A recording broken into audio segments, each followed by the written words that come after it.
So yung chance na matatagpuan, sana kung nandun sa, dapat nag-appear siya o nagparamdam na siya sa mga pamilya.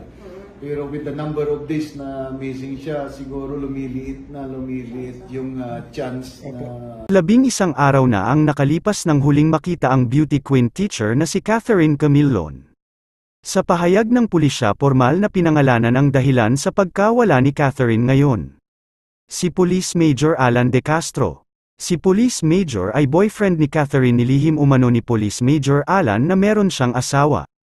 Ngunit kalaunan ay nalaman di umano ni Catherine Camillon na meron na palang asawa ang pulis, kaya't nais na nitong makipaghiwalay, ngunit ayaw makipaghiwalay ni Alan De Castro sa beauty queen.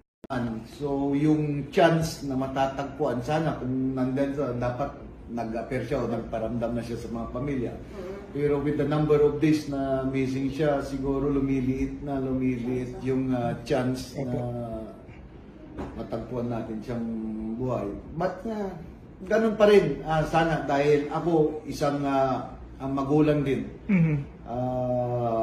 Hindi kami dapat mawalan ng pag-asa na sana makita pang buhay ang aming mga anak. So sana nga, sa pag-uusap naman kanina ni the Chief PNP ay humingi ng paumanhin itong si Major Alan De Castro. He was very sorry for dragging the name of the organization. Yan, nabanggit nga niya. So sabi namin, so whatever, kung totoo o hindi totoo yung allegation sa kanya, it's your personal problem.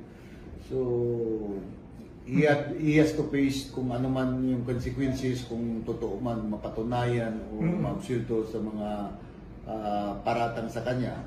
Dahil na we have so many witnesses alleging na before mawala si Miss Camillon ay siya yung huling kasama niya. That's the reason why we included him in our criminal case against him.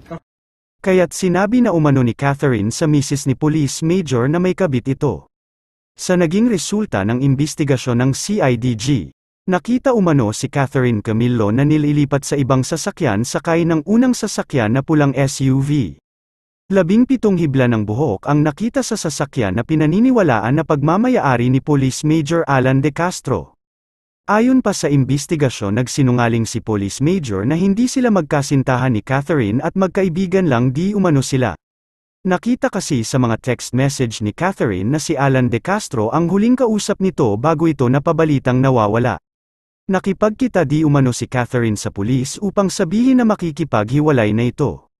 Ngunit hindi pumayag si Police Major sa gustong mangyari ni Catherine na maghiwalay na sila.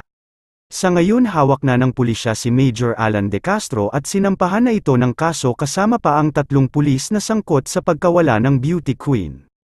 Sigaw ng pamilya ni Catherine hustisya ang kanilang gusto at hindi raw sila makikipag-areglo sa sangkot na pulis. Malaki ang chance na hindi na makikita ang teacher beauty queen na si Catherine Camillon.